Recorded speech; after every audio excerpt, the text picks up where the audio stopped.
Okay, so welcome everybody to number 4, right? Listing presentations, and we will run about an hour or so today, unless you have questions for me.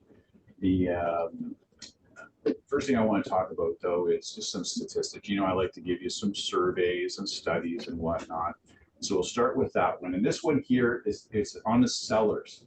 And so the research was done. How quickly do sellers sign listing agreements? Do they sign a listing agreement with the realtor on the first time, second time, or third time? So if I was to walk into Matt's house right now, what's the likelihood percentage-wise that he's going to sign with me that first time? What do you think the number is? I think very What's that? I'd say very unlikely. Very unlikely. Okay. On the first I've done time. all my homework. I've done my pre-listing. I've done all of my, pre. I'd say 60%. Okay. If you did all of that. Okay, I'm doing all that, right? That make sure we're on the same page. I've prepped that listing presentation to the highest degree possible. What were you gonna say? It's a 5%. 5%. Okay. Anybody else? 15. You were really close. It's 66%. What's the question? So when I go to a listing, Matt's the seller. And this was a survey done by the National Association of Realtors, just for clarity purposes. So that's authentic. I just make those numbers, set this number up. If I went to Matt's house, he's the listing, and I've done all my preparation work, pre-listing package. We've gone through the questions. He's primed, right? I go to his listing. 66% of the time, I'm going to walk away with the listing. Now, if I did none of that, then he's probably absolutely right, like 5%, right? 19% of sellers interviewed then 2 realtors. You repeat that?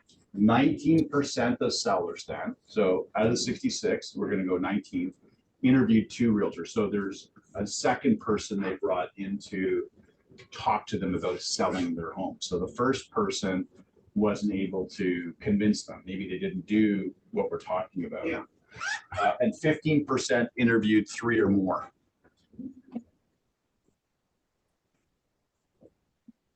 So NAR's research is very, very deep. Usually they have 10,000 people that they're using in their survey. So the statistical validity is fairly high.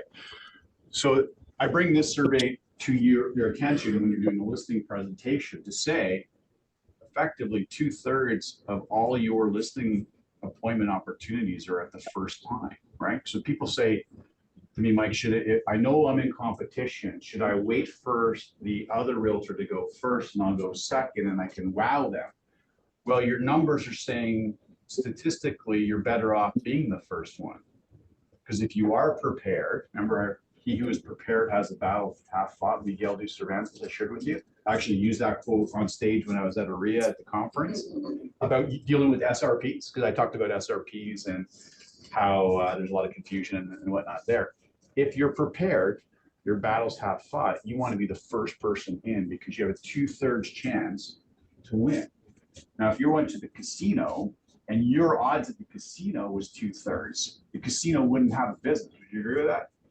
Because their odds are 66% or 55%. I think roulette's the best odds for those of you that like to go. It's maybe 51% to the house and 49 to you, because there's that little green one there that gives them that little bit of an advantage. You know the roulette reel, right? You got a lot of red, green. Some of those roulette reels have 2 greens, so that's where they're like 53% or 52% odds. But their odds are in their favor, and there's such a slim margin there in their favor. But then you walk into a casino, are they not the most gorgeous buildings and facilities that you can ever imagine, right? So if you're looking at it from your perspective from a realtor, you want to be number one. But you want to be number one only if you are prepared. You did everything possible with the pre-listing package. You've gone through all the questions and you've really primed them. Hopefully that makes sense with everybody. So at the convention, the keynote speaker yesterday was the basketball legend, Matt Johnson. phenomenal. 6'9". He had to be 300 pounds. And listen, I've seen lots of speakers in my life. He's in the top, like top 5 of every people that I've seen.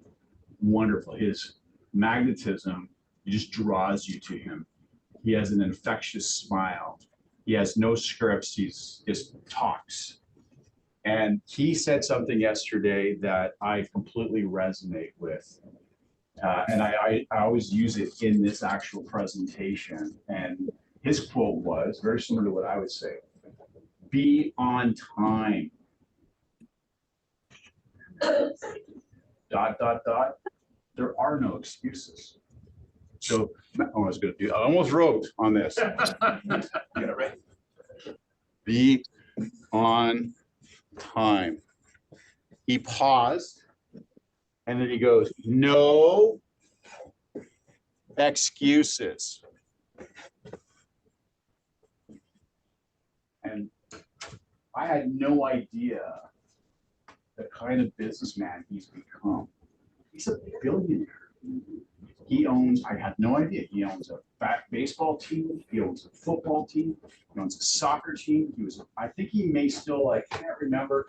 He did own part of the Lakers. I'm not sure if he sold that now. Did he sell it? He did? Okay. He invests in areas in the United States to gentrify them, meaning these are rundown areas, and he's gone in and he's made these areas gentrified, is what the term would be. Fascinating, phenomenal story. Doing billion-dollar deals in development. He partnered with Starbucks, Starbucks in communities where they never were. And he says, well, you know, they have these things called scones in Starbucks. Well, in my area where I grew up, we don't know what that is. So we got rid of the scones, he said, right? That was hilarious. And he's actually now building terminals at airport, multi-billion-dollar deals for that. He said, because he really is a titan of business. I had no idea, truthfully, I didn't read his book. He said, I will never work with somebody or partner with somebody or do a deal if you're not on time. And I have always said that. And I've watched realtors come back and tell me horror stories of, you know, people not wanting to work with them because they showed up 5 minutes late. And I said, that's your first impression. And if you're late, your first impression was horrible. Yeah, but I told them I was with another client and I got stuck in traffic. I said, that's the absolute worst thing you could say to me. Because here's the reality. That person you're going to try to secure the listing or a buyer representation agreement, in their mind's eye, they're your only client. They don't care about the 10 others you're dealing with. So if it's snowing and you've booked an appointment, factor that in, that there's going to be problems with traffic. Be on time, no excuses. I absolutely loved it. And if you can remember those words when you're doing any listing presentation or buying presentation, at least your first impression is going to be proper. Make sense? Yeah. I'll tell you a funny story what he did yesterday too. He's 6'9", as I said. He's got to be 300 pounds. He's a monster. I'm 6'1", and I was like, wow, this guy's huge, and I'm 220. He had this broker owner from Ottawa come up, and he just walked around with his microphone. He'd pick on somebody. Come on, get up. And so anyways, this one guy, pardon me? Magic Johnson? Magic Johnson. Yeah. So it was a broker owner. He had to be only about 5'3" or 5'4". So he's standing up. It's David and Goliath for sure, right? It's huge, right? And he said he's interacting with them. It's hilarious. He's so funny too. So funny. And he said to him, okay, we're going to see how high you can jump. To this guy, 5'4", he goes, I'm going to see if you can jump up with your chest and hit my chest. So he stands up real straight, 6'9" of them, and there's 5'4". I'm like, there's no way this guy's going to do that. And so the guy backs and he comes up and he got him. He like hit him chest to chest, right? It's hilarious. And he kind of moved Magic a little bit back. And but that's the kind of, you know, guy he was. He was energetic, said a lot of cool things, and you know, had everybody walking away with good ideas, basically. A couple of interactions later, there was this young boy was brought to the convention by his dad, that was a broker. And he picked him out of the audience, goes, "Hey, young fella, come on up here and see me," right? Completely unstaged. And this had just happened, this chest bump thing. And so this kid was maybe 5'8", 5'9", a little bit taller. And so this guy's walking up, and Magic puts his hand out. He takes a run. It's Magic. It's hilarious. Anyways, we'll get back on track. Be on time, no excuses. And here we are. What do sellers want? What do they want to know? So we actually kind of talked about this a bit last week. We said the number one thing, or one of the number one things in every survey starts with an end, is what do they want you to do? Negotiation, right? They want to make sure you are a negotiating specialist.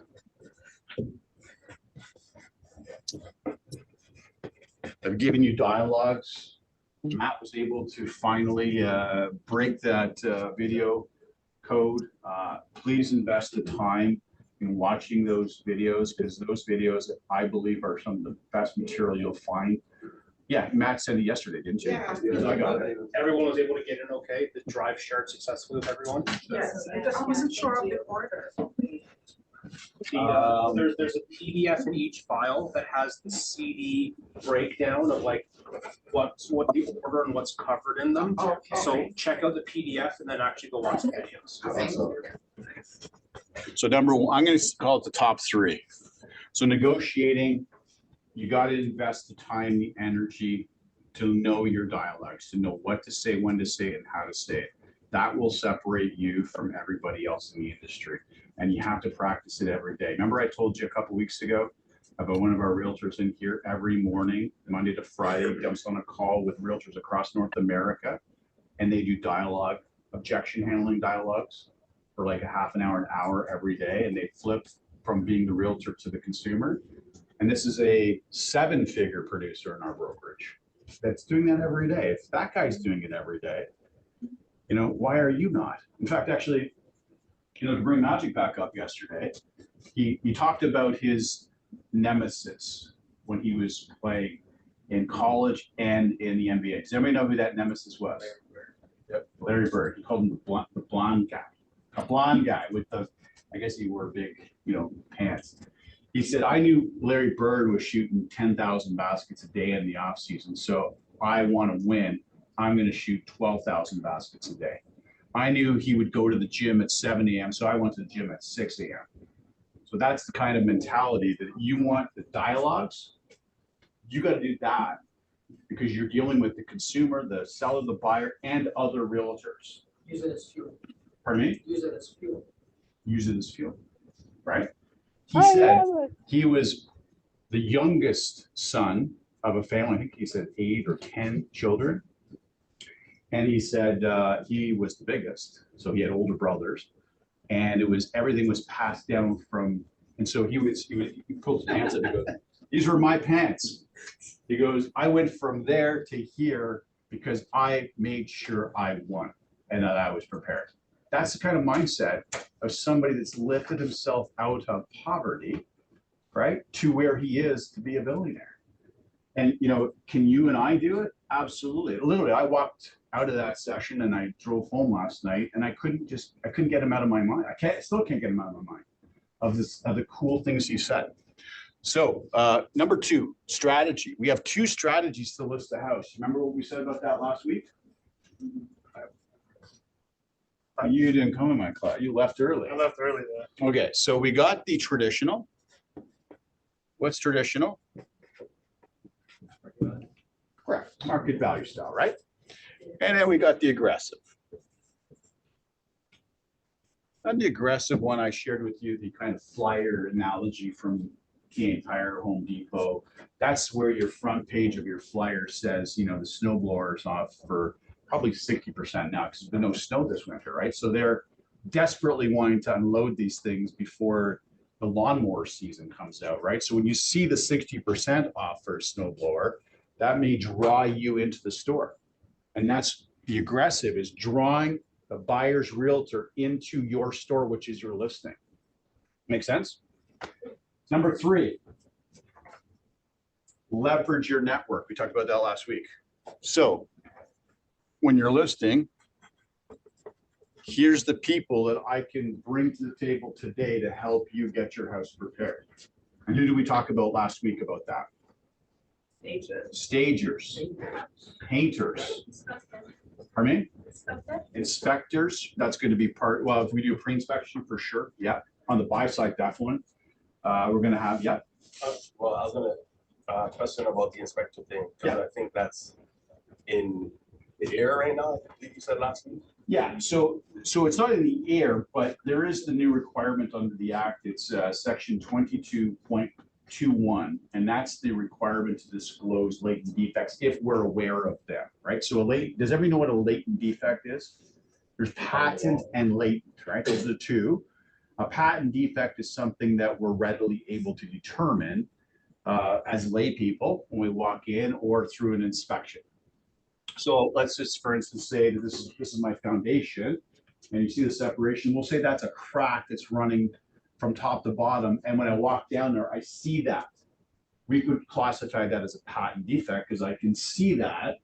And now my caveat emptor, write that word down, because that actually is the law that does govern. It's called buyer beware, right? Caveat emptor. If I see that and I do nothing about it, then I'm deemed to have kind of accepted the consequences of whatever that may bring. But because I see it, I'm probably going to want to investigate it further, right? Is this something that is a problem? That's a patent defect. I can see that. Now, let's pretend I covered up the whole thing. Somehow I've concealed it. That would then fall into what? Right? So it's something that they've concealed, hidden up, that you in your normal cars as a lay person wouldn't be able to uncover. So in the act, we have section 22.21 that now requires the disclosures of latent defects from us if we know those types of things. And so from a seller's perspective, they may not know there is a latent defect, but if they do, so if that crack was there and they're generating, water from that crack, and they don't tell you, they're going to be held liable. Not you haven't been told, because maybe they've now concealed it with furniture or whatnot, right? Or there's a beautiful hardwood, and they've got a carpet down, and they put a piece of furniture on that. You don't find that out until you move in, that there's a big plank missing. Well, that's something that's been intentionally concealed. So from our part, we're getting new forms actually from AREA. It'll be AREA form 298 and 299. You can write that down. They're prepared. They just haven't come out, I don't think, on the database yet. And those are the forms that we'll use for latent defects for them. Okay. Is there another question? Yeah. Well, I was gonna ask, is that possibly why some realtors hire other realtors to sell their home? 100%. Yeah. So if you are worried about conflict of interest, then yeah, you could outsource to another realtor. Now, I will say there's a REGO bulletin. It's I believe it's 5.4 or 3.4 off the top of my head. I got thousands of numbers popping in. And there is a statement on that bulletin, it's selling your own property, that they've said that you cannot sell your own property directly to somebody else. Now, I can list my property, and if Taraj brings Matt in as the buyer, no problem, right? Because he's got representation. But if Matt, the buyer, comes directly to me, my own property, this bulletin has said you can't do that. And it's referenced it twice in this bulletin. And yet there's nothing in the act that specifies that's prohibited. Yet they've made that statement. And, I will let you know, I talked after my session. So I was a guest speaker for those of you who heard me earlier at the conference, and I spoke about Tressa. And after the presentation, the actual CEO of RECO, so the registrar's boss, was in the audience, unbeknownst to me, and came and talked to me after for a couple hours. And that was one of the things I kind of debated him about. And so we'll see, right? I mean, these are all process-driven things that take time. But in the inspector side, I think that's where we first started. So there is a little bit of a concern now. Do you go and do a pre-inspection of your property, and a pre-inspection may reveal something that the seller wasn't aware of, but now he's gotten that. We're in an airplane, sounds like it. Yeah. I drove yesterday, but I like the sound. Where's that coming from? Okay. For those of you at home, it sounds like we're in the airplane and we're ready. Oh, sorry, that's my phone, I just cut it off. Okay, Sorry. we got it right there. Oh. Sorry. Sorry. That was you the whole time? Yeah. We're now boarding. Where are we going? Where are we going today? We're gonna go to LA? Huh? Dubai? We can go to Dubai. All right. Let's open Miami maybe, or LA. Actually, no, I think Miami. I was in LA in the fall at a conference. Should I keep it on or cut it off? I didn't like it. So these pre-inspection reports, there is a, at a high level, there is some concern about you engage in doing those. And a lot of times we did those in those very heady markets where, you'd listed at, what's today right now? It's 11:30 and at 12 o'clock you had 10 offered, right? That's what it was like. And so people were doing these pre-inspections. So there's a mitigation of risk right now as a listing realtor, whether you would want to do that, basically, right? So my advice, probably not. If I was selling again, I think I'd weigh that and say I'd rather not know, right? And rather not have to sell it. Yeah, Oh, is that because the things you'll find out from the you inspection, could, sure. then you have to keep disclosing and all that stuff? Yeah. That's right, yeah. So an inspection, by the way, they're all non-invasive, right? So Yeah. just that you're clear.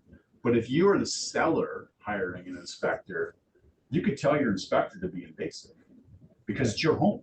Right. So, you're not supposed to technically in an inspection test like the dishwasher, for instance, or test other appliances. They do. They turn these things on. They're really not supposed to. Certainly they're not, if this is the crack and there's furniture there, they're not able to move the furniture to check things. Or if that was a painting, they can't take the painting off the wall. So non-invasive. But again, if you're the homeowner, it is your property. If you wanted the inspector to do those things, you could instruct them to do that. But the mere fact is when you do one, I think you take on an inherent risk when you do that. So I think what's happening now is as I said, the risk mitigation right now is to avoid doing the pre-inspection reports. Let that buyer do their own work under caveat emptor, buyer beware. That still governs the common law that's around this, and all the precedent setting cases are all embedded around caveat emptor, right? Unless they purposely conceal something. That's, so we got aggressive, then leverage your, we'll call them suppliers, right? Always have in your back pocket that handy person as well that can go do the small fixes. Like if I do have a small, hole in my drywall, somebody that can go in there and patch that up and, get a good painter on board to where you can paint that and make it look nice. The best money, of course, in any listing advice for somebody to increase the value is paint, right? I mean, not dollar for dollar, it's a $10 return type of thing, right? Just it polishes the house right up. Okay, where do I go here? There we go, Matt. What do you, the agent, want to do? Here's your question. What do you, the agent, want to do for your client in the experience? So you are providing an experience. And imagine yourself, well, we were almost on an airplane and we were going to go to, let's go to Cancun. We're going to go to a resort in Cancun. What's your experience that you want in Cancun at the resort? What? Pina coladas. No, you actually want to drink those. If you have a few of them, I bet your experience is going to be different than, right? So, okay. Your experience is pina colada. And we could all fill in the blanks what that means for individuals. But so we want a really good pina colada. We don't want some frozen, pre-made pina colada mix that we buy at the grocery store. We want somebody that makes this thing from scratch, okay? So that's part of the experience. What else? What else we want to go to where you pick the resort yourself, okay? What's the experience that you want to have? Good service. Good service? Great service. Great service. Exception. I love exception. Extraordinary. Exactly. Exceptional service. So Magic Johnson was telling a story. This guy had so many great stories about valet parking. He tells a story. And he's waiting for valet park, or the valet was calling him an Uber. imagine this guy's 6'9". He had to get, I think they, oh yeah, exactly, right? And so the guy that was the valet at this hotel, it was in LA, he said, "Sir, would you like a newspaper? Would like the, what's it, what, USA Today, I think, or the San Francisco Chronicle." So he must have been in San Francisco, he said. "Well, I'll take the USA Today." "Great. Would you like me to have the Uber driver that's coming in stop at the local Starbucks to pick you up?" "Of course, because I'm a former partner with Starbucks. Yes, I would like, this is what I wanted." So this guy's giving this exceptional service as the valet to Magic Johnson. And so what did Magic Johnson, you think, do for the valet? It's a big tip because it's an exceptional service. So I'm thinking, this is amazing, because guess where my car was? Valet. So I'm like, let's see how these guys measure up to this guy. So I had my valet ticket. I'm up in my room. It says call 15 minutes before you want to be down there. So I, dial 0. I won't name the hotel I was staying at. I won't throw them under the bus. Westin Hotel. Oh, sorry. Anyways, I get down there and I'm down 15 minutes for my car. Not there. And I'm on a timeline, by the way, because I was going to visit family. It's now 20 minutes. And I'm standing there with all my stuff and not one person came up, and I was passed by about 4 or 5 valet people. I'm like, this is not the Magic experience I just heard. This is pretty crappy. Now we're 25 minutes and I'm just kind of, I'm not a complainer, right? I just, whatever. It was 30 minutes from when I went 0 to when somebody actually came up. "Sir, can I help you? Are you waiting for a cab?" I'm like, "No, I'm waiting for my car. I called for it about a half an hour ago and I'm late for my appointment." "Oh, well, what's your card?" or whatever. So I had this card. There it is. They hadn't even gone and got it. So they went and got it and they were back with it maybe 5-7 minutes later. "Sorry for the wait, sir." So now we're like 37 minutes. And his hand went like this. I couldn't believe it. You know what I did? Put your hand out. So, I said, "Have a good day." I got 0 from it. I went from hearing an exceptional experience to my personal experience that, in the future, I'm going to be worried about getting my car out of valet from that hotel because I had such a bad experience. So they want you to have an exceptional experience. What else? Stress-free, 100%. that's a big one. All right. Let me give you this statistic. Selling your house, buying a house ranks number 3 and 4 on the stress meter for every one of us. Number 1, do you ever know what the number 1 stress thing is? Pardon me? Baby? It's number 2. Pardon me? Public speaking? No, I don't even know if that's the top 5. It's the death of a spouse or a loved one, right? Like your child or something. That's number 1. Having a child, growing that family is number 2. House finds itself in number 3 and 4. And let me give you a story about that. So talking yesterday to one of my family members who had downsized, and they were in the Woodstock area and they downsized back to Ottawa, because that's where my dad's family is from, the Ottawa area, Ottawa Valley. And so I asked them, how did it go, right? Because they chose their own realtor. They didn't take my advice to somebody I referred it to. It was a colossal disaster. It was not stress-free. It was stressful. This person had made errors in the listing to the point where, because of those errors, it didn't draw anybody in. It was a 3-bedroom home that was written down as a 2-bedroom. It was 1,800 square feet that they put 1,100 square feet in. What the? So, they're wondering why nobody's showing up at their property. Well, because let's just say they're asking $800,000, and that property that they described is worth $600,000. You didn't go see it. How much is the commission? Crazy, right? My wife's sister, so my sister-in-law, lives in Miami. She has the same story.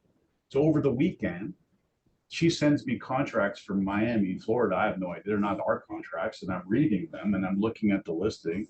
And the exact same story I heard yesterday was a story I heard from my sister-in-law. And she is a nurse practitioner that has a strict deadline to sell her house because she just took a job with a new hospital in Austin, Texas. She has 2 children and a husband, 2 dogs. And they hired this realtor who actually made significantly worse errors than the one I talked about from yesterday. This was literally a gong show. She got her cancellation yesterday because I itemized all the problems, right? Exceptional service, stress-free. You don't want to be that person. Detail, the pictures of her property, blurry pictures. Cell phone On the pictures. phone? Yeah. Are you serious? Keep that. It's the ones too, you're taking the picture and you're in front of a mirror. Oh my God. Are you kidding? Do not look at your pictures.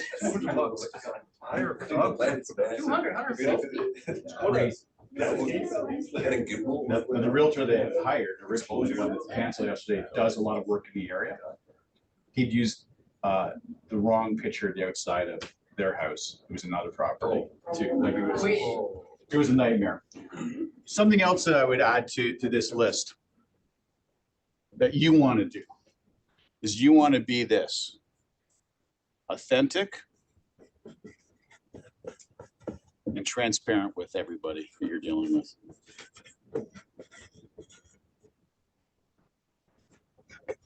What does that mean? You got to tell the truth. Just be yourself, just be real. You're real. Listen.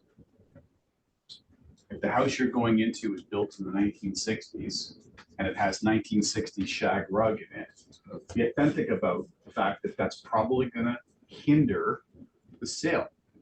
Don't provide some positive statement about that 60-year-old carpet. It's so soft. Right? It's coming back in style. It's awesome, right? No, be authentic and transparent. And sometimes that requires you to be and say and do things that are the tough things to say, right? Now, you're not going to be insulting, of course, but you plant that little seed that, we might be able to, when we bring our stager in, she might, or he might, don't be sexist there, because there are male stagers too, they might be able to provide an option or solution for us, because today buyers are looking for modern homes. They want these things. And so they'll be able to provide you those solutions, right? That way you've identified something, but you're outsourcing the actual, comment and solution to the professional provider. All to say, with all of these things that we talk about, because I love hockey and sports, and of course we had Magic yesterday, talked about his dream team experience. He goes, I couldn't believe I was playing with Magic Johnson and Larry Bird. It was just amazing. And I was feeding the ball to these guys. And he does say that that Michael Jackson's his favorite singer. And so is Beyonce, but Michael Jackson. He said Michael Jordan was the best basketball player, the GOAT, greatest of all time, bar none. East side was Michael Jordan, right? What do you want to do? Being an athlete, I say you want to give your gold medal performance. Think of how hard it is to win an Olympic gold medal. It only comes along 4 times a year. So you have to wait 4 years to be the best in that sport. What are you laughing at, Matt? Once every 4 years, not 4 times a year. I said, no, You said 4 times a year. pardon me, once every 4 years. Guys, I woke up yesterday at 5 a.m. I got home at 10:30. I didn't fall asleep till 2, and I was back up at 5. Were you on time?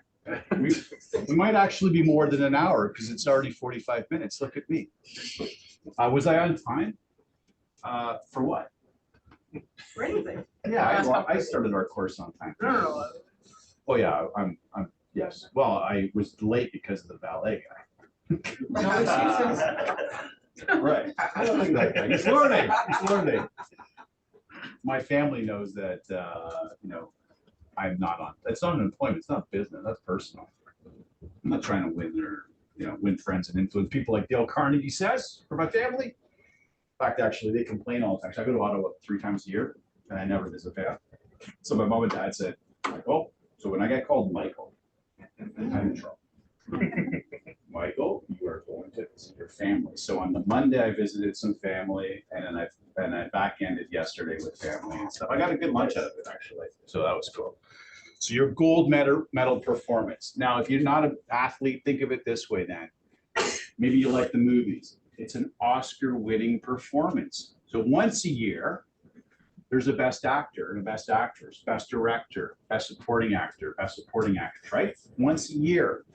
Out of the thousands of movies that get produced, there's only one person going to get that.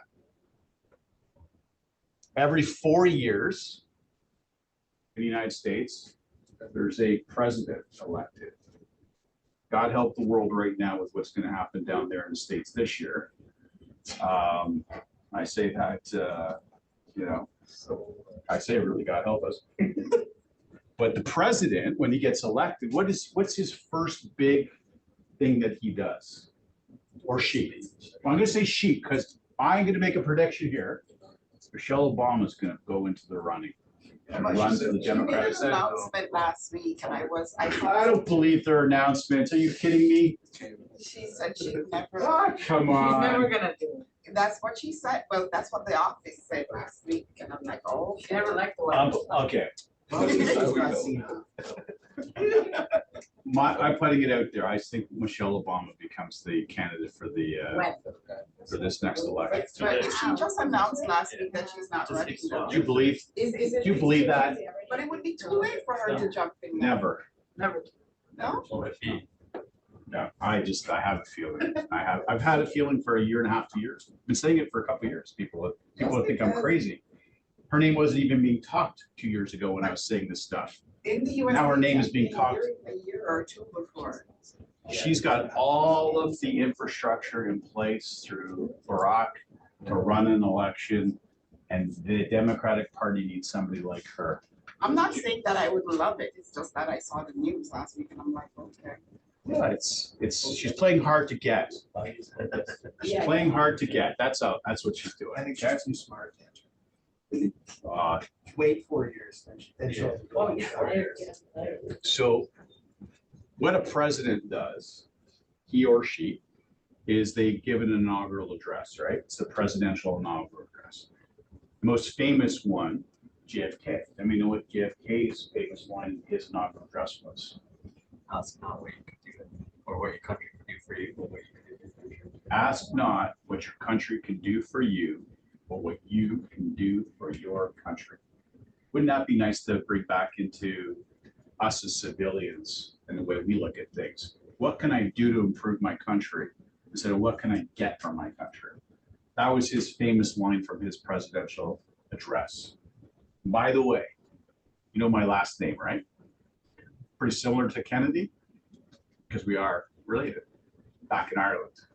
To actually his mother's side of the family, the Fitzgerald, JFK, John Fitzgerald Kennedy. My ancestors back in Ireland were related to his mother's side's family. And my great uncle was the mayor of what big city in the United States, you think? One of the biggest. Where was Barack Obama from? Chicago. Yeah, Martin Kelly, look it up. Yeah, Martin Kelly. Anyways, your presidential address. That's what you want to deliver. This is what do you, the agent, want to do? And are you ready to do that? I coached athletes. That was my business. I shared that with you. It was hockey players, baseball players. Rick Nash was the most famous one that I was involved with and became a client of mine. I shared that with you as well. Sold him multiple properties. Rick would practice 4 to 5 times practice versus the game. So if the game is a 60-minute game, 3 periods, 20 minutes, for every 20 minutes he's playing, he's practicing 5 times, 6 times that. Magic Johnson said that yesterday. Larry Bird was shooting 1,000 hoops a day. He had to shoot 11 or 12,000. Are you doing that to be able to deliver that performance? That's your measure of success. That's how you have to analyze yourself. Make sense? What else we got? We go to the next page. You ready? Yep. Okay, so we got the walkthrough. Always be positive. So, I talked about the 1960s shag carpet and stuff, so we're not gonna be disrespectful about that, but we're gonna be positive about that and identify that as potential situation where we can have the stager look at that, right? So always be positive. Whenever I went, and now remember, I did pre-listing presentations, I had all of the questions beforehand, so I was prepared before I got to the property because I wanted to be able to deliver my gold medal performance, right? When I get to the property, you are on time. Because if you're not on time, guys like Magic Johnson are not going to work with you.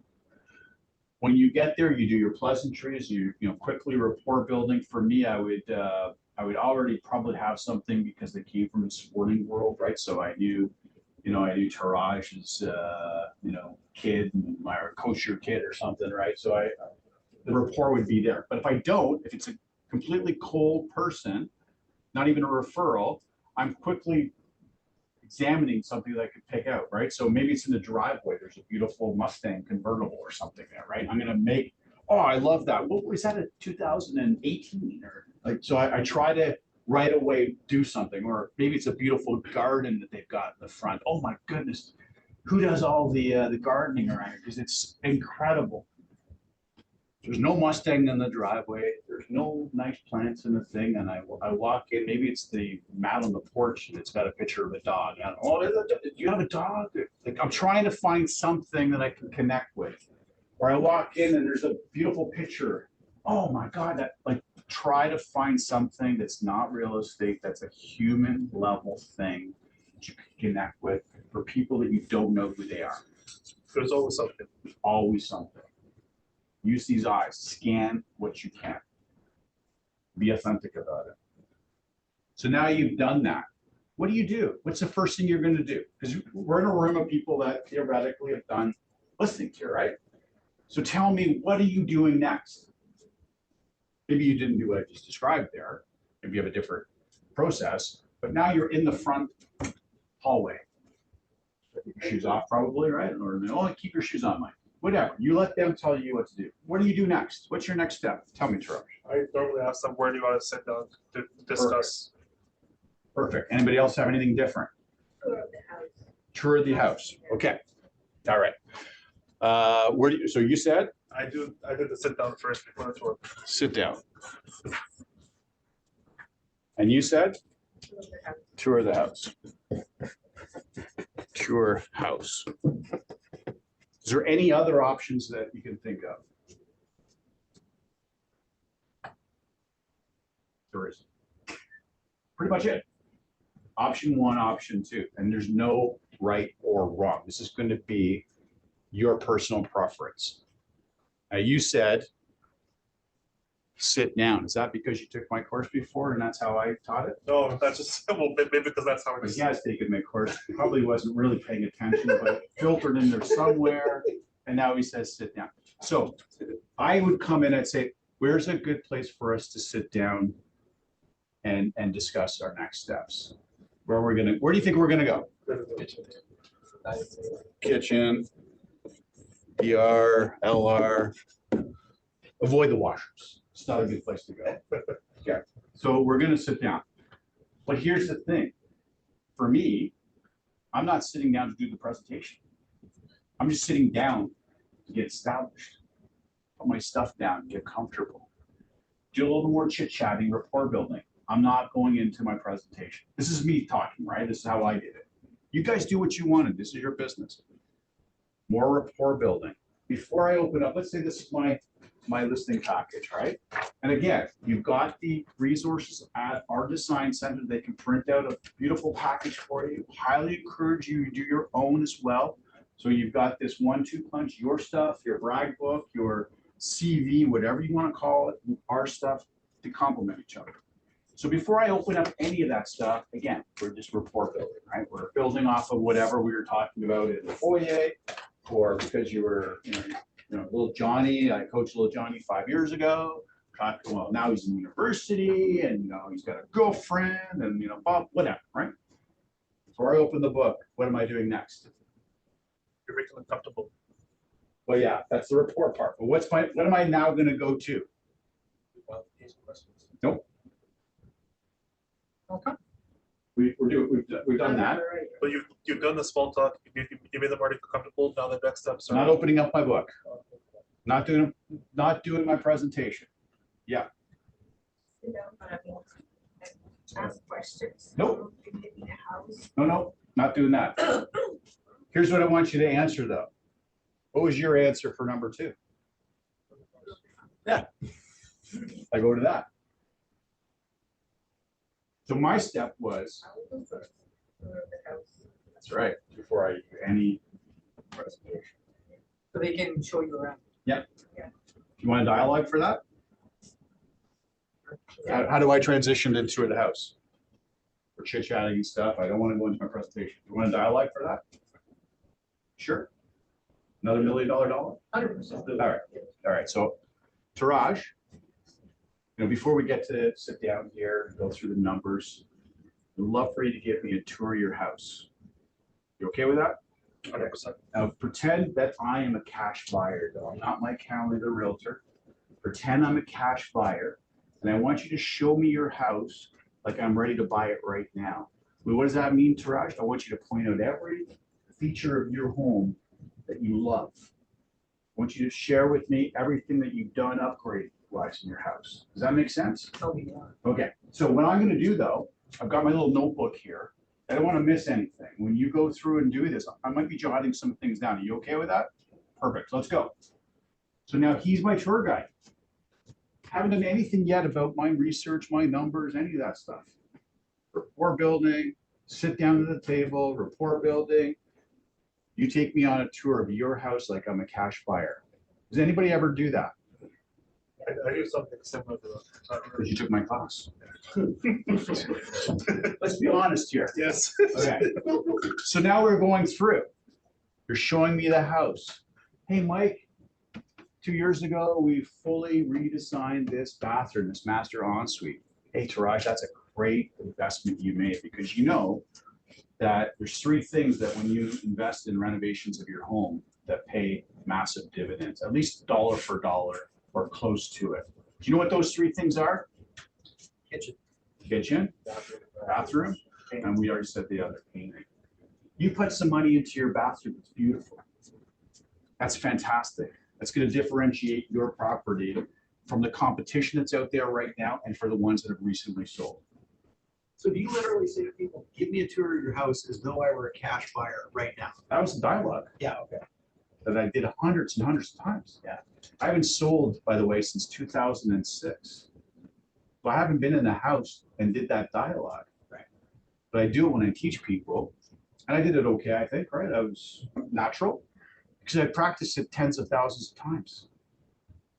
Because the first time I ever tried that dialogue, I butchered it. Right. Look, I made a lot of mistakes. I was a young kid. I screwed up. I thought I could just wing it. And I knew I couldn't after making the first couple of mistakes. So at the end of it, I had this one realtor, one of my mentors. This was a guy back in 93, 94. So I think I shared with you, I got my license in 1992, but I didn't start selling until 1994, but I would go into the office to learn, Bristol University, right? And in 1994, started full time. My anniversary, 30 years in the business. This week? Yeah, I was on stage at the AREA conference, and they said that it was my 30th. So Congratulations. Wednesday, right?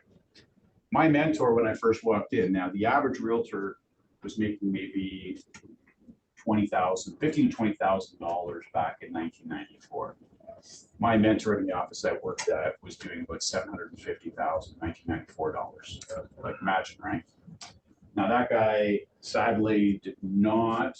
I'm giving this as a warning tale because it gave me a way to shift the way I was looking at my career. He did not give any time to himself. This guy was relentless and ruthless in working the business, like 20-hour days. He suffered a massive stroke that put him in a wheelchair, made him blind. And he was only like my age, 53, 54 years old. He's since just recently passed away. But he gave me some advice about listings and I did this system, he did a little bit different, but the one thing he taught me about when you're doing the tour, or if you're leading a tour, or you have the client lead it, right? Because you can lead the tour and go, oh, yeah, it's great, but, you know, I preferred you to talk and give me the information. God gave us 2 and 1. I want to listen more than I talk, right? But Joe, his name was Joe. Joe said, after you do your tour, you go like this. This is acting, right? You do it like this. You know, Taraj, you're going to sell your house. I have faith. We're going to sell your house. Just like that. I look him right in the eyes, definitive, confident. I'm going to sell your house. Guess what? I haven't even talked about anything about your house. Numbers, nothing. Built my rapport, paid compliments, got you to give me a tour. And then we're walking back to where? Or sit down wherever we're going. So we've already selected that. We're walking back there and I'm like, you know, Taraj, I'm going to sell your house. So we're going to get the scene done. Awesome. 6% commission. We haven't even started. We haven't talked to that. I'm building value. So then when it comes time for you to sign an autograph and okay the paperwork, and here's my 3 options. Remember I showed you 3 options, right? What were my plans called? Deluxe, repeat, premium, and economy. Not cheap, not discounted, economy. When you go to the gas station, do they have 3 options for you in gas? Yeah, they call the bronze the crap gas? No, they don't. It's called bronze. You still got a medal. Not even a participant ribbon, it's a medal. You got a bronze. Not the gold. Guess what I gassed up with yesterday? Because I had to gas up on my own. I have to do premiums. I have a supercharger, a turbocharger in my car. It's a Volvo family car that's like a rock star car. Right? Not that I have a heavy foot or anything, but I gassed up with a 94 yesterday. Yeah, so I was like really flying. So what's my point? I'm delivering conviction. I'm convicted that I'm going to sell that. Because we talked about slide before, one of the top 3 things selling the house is what? Again, there's death of a family member or spouse. Not the, And what did we bulk those things into? Starts with an S. Stress. Do you think that Taraj is stressed about picking me to get the job done? Think that's in the back of his mind? It is. I've taken it away from him. The biggest stress. My sister-in-law's got to move to Texas. She starts her job in a month. She's already lost the month because of the jackasses she got. Okay? Do you think she's stressed? She's got 2 kids and a husband, 2 dogs. They have a Tesla that she's gonna have to ship in a car because she can't drive the damn thing because the charge is not good enough, and she's worried about that. She's stressed. The way I just did that, do you feel a little bit less stressed if you were the homeowner? Yeah, a little bit. Listen, I'm only sharing with you how I did it. You incorporate that in your business or not, or walk out of here and go, Mike's crazy. That's fine. I'm cool with that. But I'm just giving you the psychology because I studied psychology, right? I put myself in his shoes and his space and his mind. Because when you start getting your business ramped up, it's like if you go to the gym and you sit down in the thing where you sit down and you pull. It's called the flywheel, right? You're pulling the flywheel. You're in a rowing machine. Would you agree that it's harder in the initial stages to get that flywheel going, right? That's where your business is right now. You guys are in the flywheel pulling. Once you get that thing spinning, trust me, you're going to be going in and taking for granted every listing that you're going to do and every buyer you're going to do. Never get there though. Never be the person that takes for granted every situation. Because this might be every 7 years for Taraj. This is real deal stuff for him. Yeah, you might have done 50 deals the last 2 years. This is his first one in 7. Take care of him, right? You had a question? No, I was just thinking I would have thought to do the tour first, but I like to sit down first because you've already established that as kind of the base. you had that comfort already established, now you're going back, they feel like this is like, they have that comfort level. Correct. And they're like, here we go. You got it. Yeah. You got it. If you want to, adopt this strategy, you practice it before you do it. Okay, do not walk in, because I screwed it up the first time. When I did what Joe taught me, I went, no, Greg, I don't think I'm gonna sell you. I'm like, holy cow. I actually, that word came out of my mouth, or my mouth. I never made a mistake again, because I practice. You had a question? So you just go through it one more time. The dialogue, yeah. Sure. And so hand here, because I'm pondering, and I'm looking up. Who am I looking up to? God. Last people with this listing. I'm a Christian, and I respect every faith, big time, okay? I'm gonna share with you after, if you want me to, an assistance to selling houses that works 100% of the time that has a religious component to it. Anyways, it worked for me. All right, so I'm going like this, I'm looking up, I'm going, you know what, Josh? I'm gonna sell your house, we're gonna get this done. Are you ready to go? Or let's go back to, right? You change the words up. So I've done it 3 times, I've added a little word, gesture, all based upon how I'm interacting with them. But the message is, I have conviction. I'm like, I'm thinking, no, I'm looking up, I'm good. I didn't tell you I'm looking up for heaven above, assistance from God. But you actually, that's when we asked that, what am I doing? You all said the same thing. We're all different faiths in here. You perceive that psychologically without even realizing that's what I was doing. And that's what I wanted you to think. Calling upon a higher power to get this thing done. Yeah. I got one feedback from one of my close friends when I did his listing. He's like, Raj, next time moving forward, maybe you want to do this instead. He's like, because you're such a big guy, don't approach them as if like you're gonna like attack them. You have to be more like be more like distant away from it. So like for example, if I'm doing this, right, when I approach them, it's like as if I'm literally going to tackle them down and like handcuff them or something. So then they're like, yeah, like, you know what, have a little. So let's back up a sec. What did we do before we did all that? Talked about the You're not worried about me mugging you, are you? No, because we've already let all of the apprehensions about each other, all the anxiety, all the worry. I am trying to de-stress you, to detoxify your mind about the real estate experience. Do you think people hear bad stories about what happens when things go wrong in real estate? Absolutely. Right. Because if something bad goes on, you're going to tell 10 people. Something good, you're going to tell 1 or 2. It's just nature, right? Sure. I told you the bad experiences at ballet. Like an hour and a half after Magic Johnson's wonderful experience about the ballet. I was so excited. I was going to measure that person up. Well, they got an F. And it shocked me that the hand went out that they were expecting something. I wish I had some gum in my mouth. almost Home Alone 2. You ever seen Home Alone 2? Rob Schneider, he's the bellboy. Kevin McAllister, the Home Alone, he's in New York, puts his hand out, and Kevin McAllister puts the gum in his hand. That's not fishing life. Well, maybe he needed some gum. That's a tip. Sure, I'm sharing my DNA with them. Yes. Okay. Anyways, stress, eliminate it. You figure out your process. This is all process stuff, and you fill it out with entertainment, with acting, with what to say, how to say it, when to say it, expressions, which I'm doing with you right now.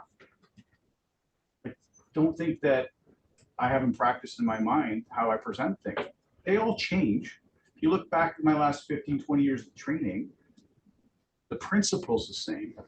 The story is the same. The application is going to be the same. The delivery is going to be a little bit different.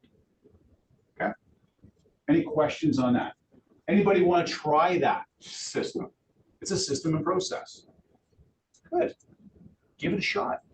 If you're nervous about practicing with a friend or a colleague, put your phone in front of you and hit record. Record yourself. If that scares you because you're afraid of what you look like or you don't like what you look like, call your cell phone, leave a voice message and do that. Because here's the thing, no matter what, you look like what you look like, you sound like what you sound like, get over that. Get over it. Because the most important thing you're going to have to deliver once you put all these pieces together, the word starts with a C. What do you think that word's going to be? Who said it? Confidence. Do you have the confidence to stand in front of 800 people and speak about TRESA, the most formative legislation since 1998 in organized real estate, 26 years? We haven't had that kind of change. Do you have the confidence to do that? I did. I made sure I knew what I was talking about. That's why the CEO of Rico came and talked to me after. He wanted my opinion on a more deep level because I only had 25 minutes and we ended up talking for 2 hours. I have confidence. We didn't agree on a lot of things. Why? Because I'm you. I'm walking in your shoes. I'm a realtor too. I'm going to be the manager. I'm you. He represents a different constituency, and that's not you and me, right? So we're going to definitely disagree. You have a question? No. Oh, I saw his hand go up. All right. We got step 3 there. Go through the presentation. Now you open your book up. This is your presentation. You figure out how you want to share the data points. Talk about the pricing. Are you going to do aggressive? Are you going to do traditional as your marketing strategy? Because the price is only a marketing strategy. That's all it is. The number I put down on my listing, not the number that they have to accept. It's nonsense that some people still think that if I list the house at $950, that somebody brings me a firm offer at $950, the seller is forced to accept that.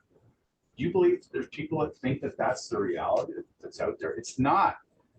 It's the marketing strategy.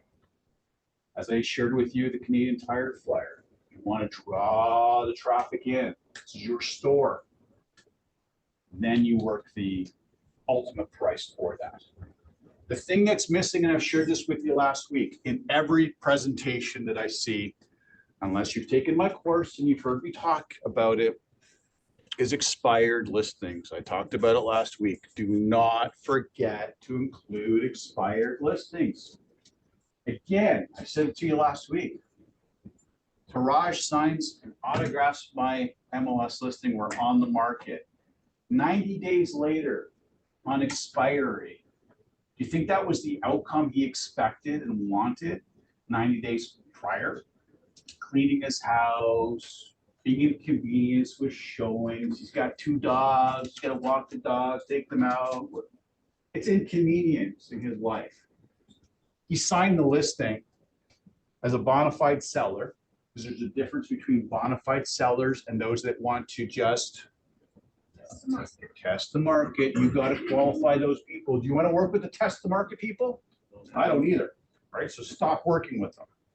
I want to work with the ones that want to sell. So he wants to sell, but in 90 days it's expired. Bring them with you in your presentation and share with them exactly how we just said it. Do you want to be in 90 days the expired person? Or do you want to be the sold category? Right? And of course, you're going to bring the active listings. Well, let's see these active. This one here is active.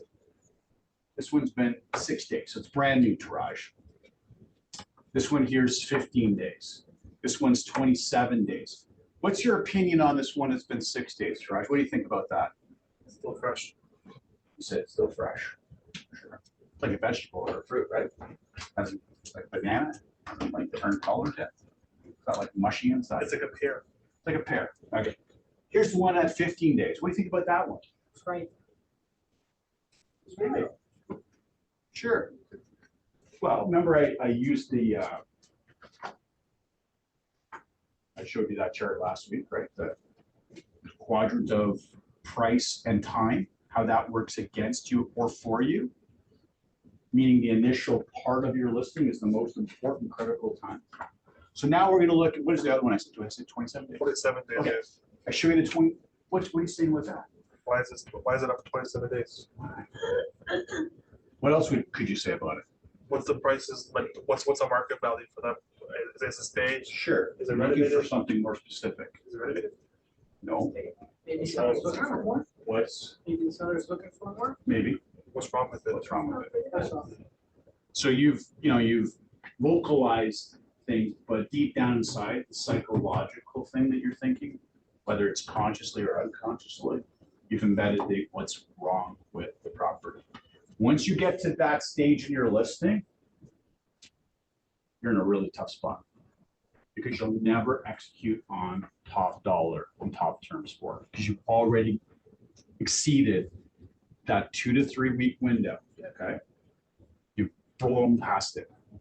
So when you are on your price conversations, you have to impress upon them by impressing them why it's so important to be priced right. Impress upon them by impressing them. And how do we impress them? You know your stuff. And the impressing part is the comparables that have sold. Now you're going to want to show 2 types of comparables that have sold. What are the 2 types of comparables that have sold? I'm going to say ST, LT. Short term, long term. Because guess what? There are listings that sell, 5 days, 10 days. And there are ours that sell it. We'll go 35 days. We'll go 50 days, Even longer than that. 120 days. Would you agree? You'll see stuff. What would you do or what should you do when you see these ones? These long-term ones? This is what you don't want to do. Right. And on your system, can you go and do, what would you call it again? When you go and do the history search? You know, Matt's looking at me like he's. So when you have an MLS listing, you can track the changes that have been made on the property. Do you think that would be a good strategy for you to do that, particularly on these types of properties? Right. So not just the front page that shows the property address, the sale price, set days on market, 50. Pull down the history. Pull down where it shows you they've price reduced 2 times, 3 times. That important? The same could be for that one as well. For which one? It could have been on the market 3 times. And then they, on the 4th go. That's intel, right? So this guy finally got it after the 3rd realtor went in because it was Taraj went in. Taraj is the rock star. He knows what he's doing. I'm picking on you because you sat in front this time. Right. So he's the rock star that's come in and found out that it was listed twice before. There were long-term listings, no success. Yeah, you bring that information in. Of course. This is what they did wrong, this is what they did right, and this is not. This is how I am going to de-stress your life and provide a solution to do what? Get your home sold, because you told me you're a bona fide seller. You're not just trying to test the market here, right? You don't like the fact that in the 120 days, you had like 50 families coming through your house. Did you enjoy that? Geez, man, I know I like to just toss my dishes sometimes into the sink. I don't like to have them in the dishwasher all the time, Where do I live? right? Huh? Where do I live? People are coming into the house. I gotta have a clean sink. I got 2 big dogs in real life. They're about 70-pound Australian Shepherds. They like to herd. They like to run. Right now, I don't know about your backyards, but mine are really muddy. I live off on a ravine. And so my boys come in and I have hardwood throughout my whole house. And they left their evidence footprints everywhere. If I was on market, I have a problem every time they go in and out. And those dogs like to be out a lot. Do I want to go through 120 days of having to clean my bloody floors because my dog's coming? No. I told you a trick last week, the kind of little pro tip about get it short term, short-term sale, because that's maximizing the time, partnering with an Airbnb person or the local hotel. Matt, now Matt's my soft bit on you guys, I like that. Matt, listen, I have this great Airbnb partner that I work with. We're gonna take the stress out of you having to clean up and make your bed, and you got those beautiful dog. Well, you got a cat actually, so you're a cat guy, right? So you don't want to have to clean the litter all the time and stuff like that, right? So here's the Airbnb, and part of my plan and my package is that I'll cover the Airbnb costs once we close the transaction. So I'm going to send you to an Airbnb for 3 days, 4 days, whatever it takes. Now I've got the house empty. I've got an empty positioned for the sale, the aggressive sale, where I'm going to drive the traffic. I've given you almost like a mini vacation and de-stressed your life. Because people always want cash backs. Instead of a cash back, wouldn't you rather we do this? Because the cash back, yeah, it's $1,000 maybe, or $2,000. But wouldn't you rather that I put $10,000 more in your pocket by selling your house? $15,000 more? Well, I can't do that if I have restrictions on showings all the time. And you're always wanting to clean the house up. If I send you to the Airbnb, I have the house stack these showings up. It's being creative, right? Work towards this. I'm not asking everybody to do this right out of the gate. Work towards that. Any questions on that? One small question. So let's say you're doing a listing presentation. Yep. And you have another listing in that area, which is the only comparable that you could possibly find because it's a small town, and whatever the case is, that's all they have, right? And you got that lead from the other listing. Now the other listing is up the market for 6-7 months now, right? And That's your listing. that's my listing, and that's the only comparable I can find. I'm not hiring you for listing my house. No, but how would you go around that? If that's the only listing on the market, and your only one that's terminated or sold was a couple, like 2 years ago, because it's a small town, Yeah. right? Yeah. How would you manage to get around that? Yeah, so let's just change his question a little bit, because he said he's the guy that has the other unsold listings for 6 months. I'm not hiring you. If you're walking into my house and you're showing me that your performance, your gold medal performance is, this guy's been on for 6 months. Because I'm thinking now, I'm getting stressed. I'm like, oh my God, like it's March what's the 7th or 6th or whatever, 8th, sorry. 6 months. We're talking about September. I'm still not going to be sold. My kids start school in September. I can't use you. Right. So let's start the story that you're not that guy. Okay. You can't find comparables. You can't actually, because it's a unique property, scarce location, what have you. You're going to have to overlay market demographic stats. What has the market grown by? It's sort of a benchmark off of those numbers, because there's really only 3 ways to appraise properties. Does anybody know from your school what the 3 ways to appraise properties? What's the number one that you all use every day? What does that stand for? Correct. That's what we use. There's 2 more. Who said that? You're recently graduated. Cost approach. What's the 3rd? Income approach, yep. Those are the 3 methods that certified appraisers use. I have a cousin that's a real estate broker, owns his own company, and he's a certified appraiser up north. So to your point, very unique areas. The banks actually use my cousin to do bank appraisals on properties he hasn't even sold. Because he can't do ones that he sold, represented by yourself, so it's conflict of interest. So, in a situation, we all want to have that. Because by default, every certified appraiser goes to CMAs anyways. Have you ever received calls, by the way, if you're working an area, you're good in the area, by the appraiser, maybe from the Royal Bank? You're not even on the transaction. Have you ever gotten calls like that? I used to get calls like that from appraisers. Hey, Mike, I noticed that you had like 7 sales in the area. I'm working on this one. Would you mind, sharing some information with me? right? Yeah. Because they rely upon primarily the CMA approach themselves. But if that, to your point, is not available, then they come down to these two. What's the cost approach? That value plus how much it would cost to rebuild the structure. Correct, exactly, right? So it's the cost of replacement. So now you're getting into materials, the land, labor, all this kind of stuff, right? So you're rebuilding. Imagine the house burned down and now you got to replace that house. The house approach, right? Income approach.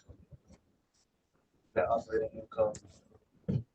So yeah, exactly. So you're talking about typically a revenue generating property and you're basing the value on what that kind of cap rate would look like and all that kind of stuff. That's the furthest one down the line. Your CMA costs are your by far your two most important ones, even with appraisers, okay? Unless that's how you're gonna, so your question was, how do you do it? That's how you're gonna do it. Can't do it that way, then you're gonna do some metrics on your valuations in the marketplace. What is the market? In a generalized sense, you've told me you don't have micro information, right? Because that's what we want. When the micro information is what we're looking for. We don't got that, but it can expand it to a macro perspective. And the macro perspective is town, right? So the town had 4 neighborhoods, nothing here, so you go to the town.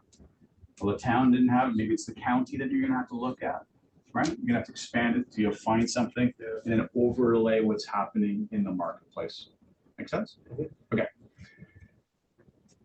Sellers, where are we now? Next page there, Matt. I think it's to say sellers pre. Yeah, sellers pre.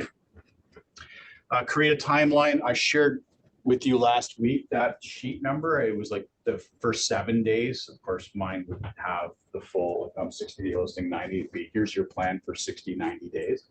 These are the targets. These are the milestones that I'm going to be accomplishing. So, you know, for instance, day one, I signed Taraj.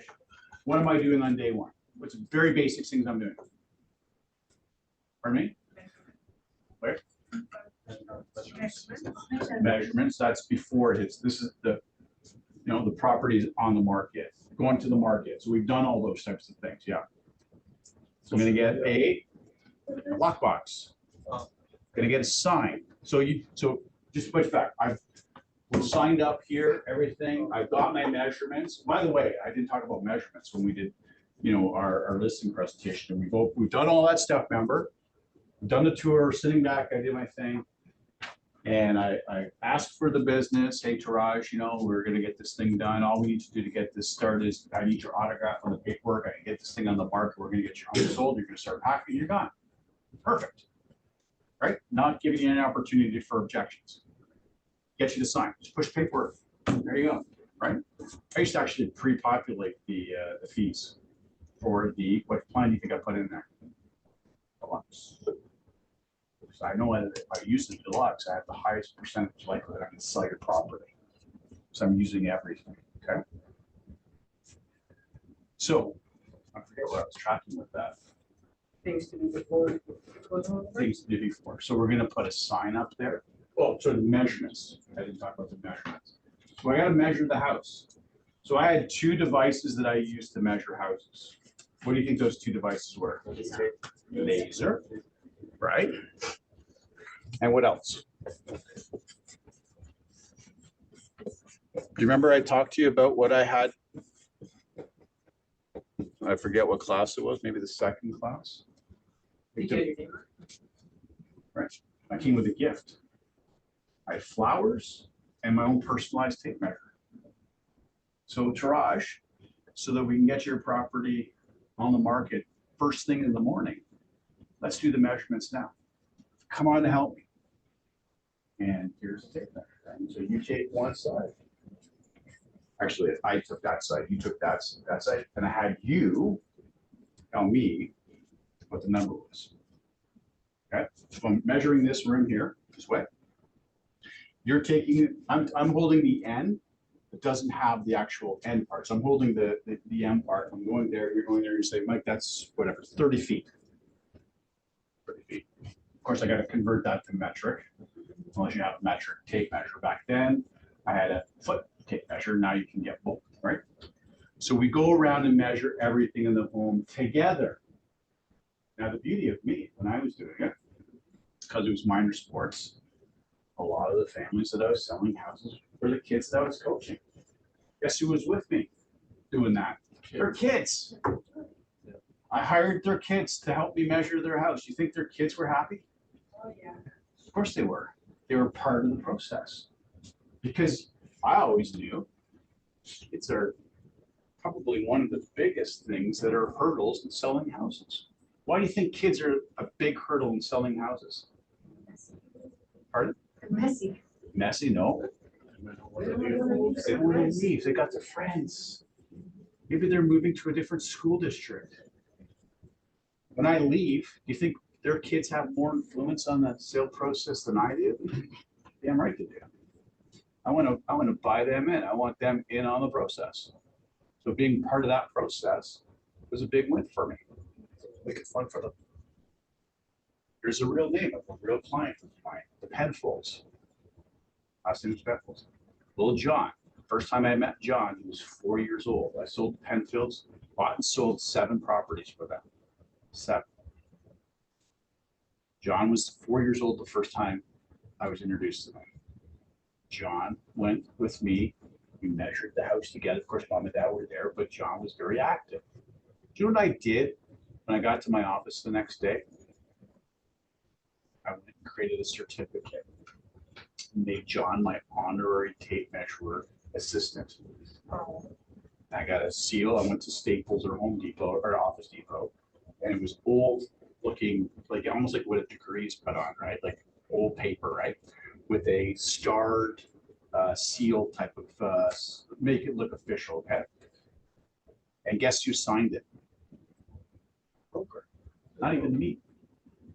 And I brought it to John in a frame, and that was little John Penfold's special certificate.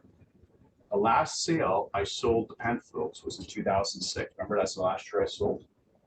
They were retiring. He was with Fuji. Of course, Fuji all went digital, right? So he had worked in the film part of it. And so they were downsizing. They were going to retire. But John, right, 1994, 2006, how old's John?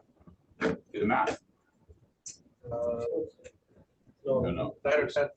He was 4, 1994. 12.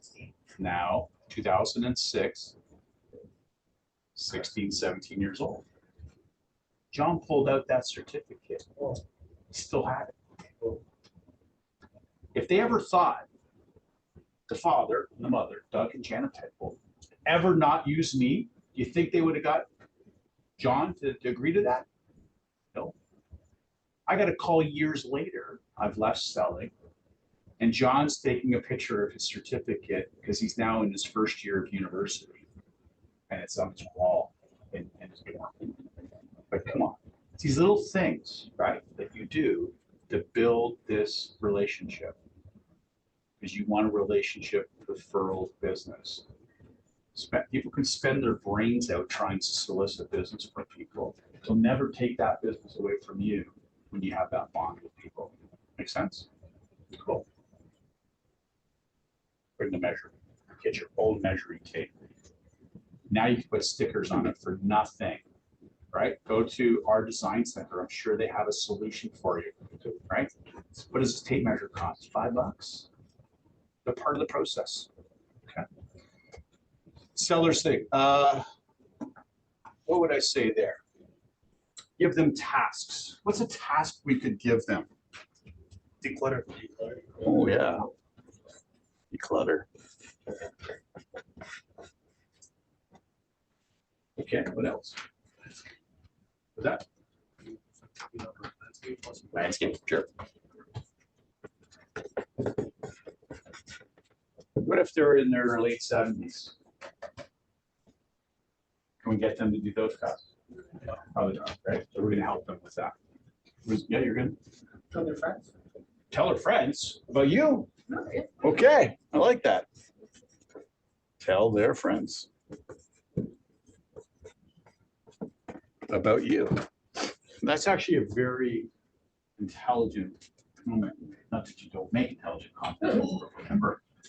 That's an exceptional Do you know why? You said it, you don't even know. That's how much of a genius you are. Just internally in there. Okay. Tell me more. Okay, I'll tell you what. Tell me more. I love it. He's listening to me. Tell me more. Okay, when you're doing something, you're in the moment of anything. You want to go on a diet. All of a sudden, you see every diet ad. You see every gym ad. You also see every ad for Coke, Pepsi, pizza, chips, blah, blah. Would you agree? Why is that? You what? RAS, reticular activated system. Holy cow, this guy went and watched Dennis Waitley. Not yet. That's what I talked about Dennis Waitley, the reticular activating system, the RAS, he talks about that. It's actually not a real piece of your brain. That part, we call it the amygdala. That's the scientific term. That's basically your hard drive in your brain.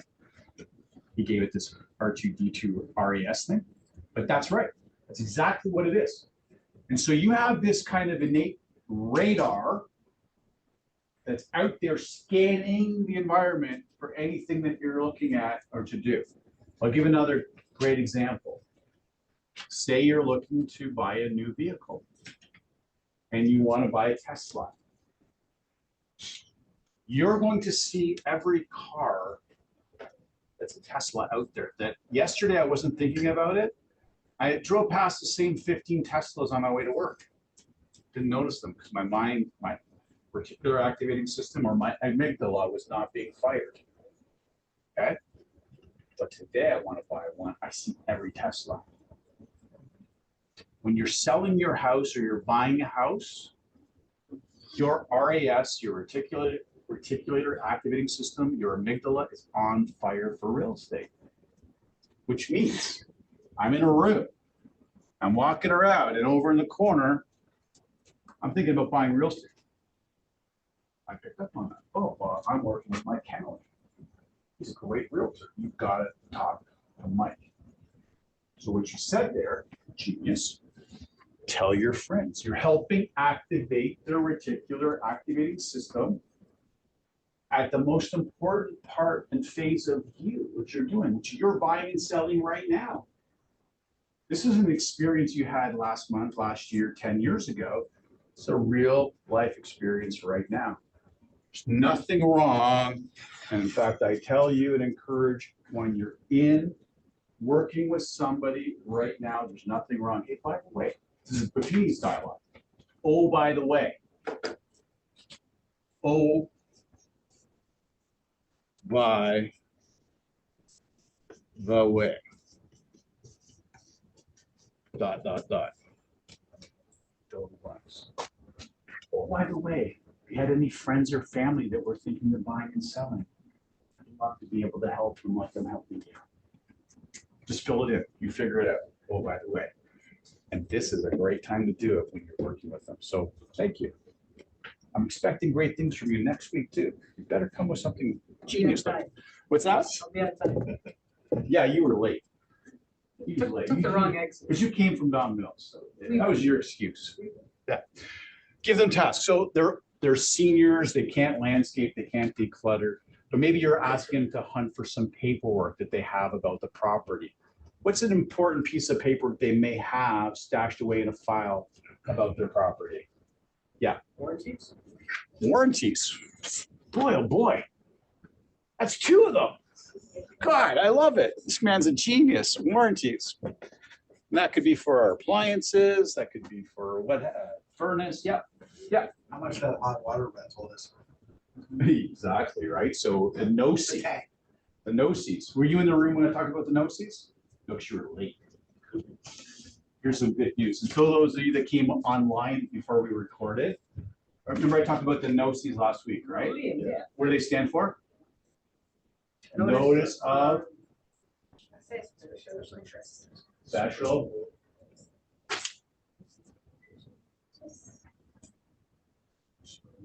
Notice of security interest, sorry. I knew it wasn't special. I talked all about that last week. And on Tuesday this week, There's proposed bill in the legislation to ban them from happening. Not good news. Amazing. It's gonna take some time. So you're still gonna need to have those. So to your question, your comment, absolutely. Do you have those types of, I noticed your air conditioning unit's brand new. I noticed your furnace is brand new. Do you have the receipts? Do you have the warranties? You look at those things, oh my goodness, it's one of those rip-off artist companies. There's probably a no-see on here.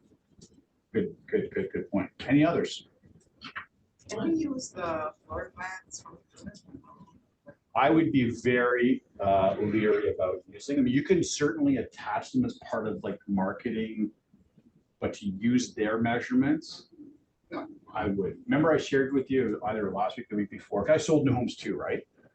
Their measurements for their properties are not where the drywall is, right? So they go right to the, so you could be looking at an extra 4 or 5 inches all around the property, the room, in measure the extra measurements. And so that's what the builder's square foot is going to be, right? So I would always not use that as your definitive source. And also MPAC. Remember, don't use MPAC's numbers.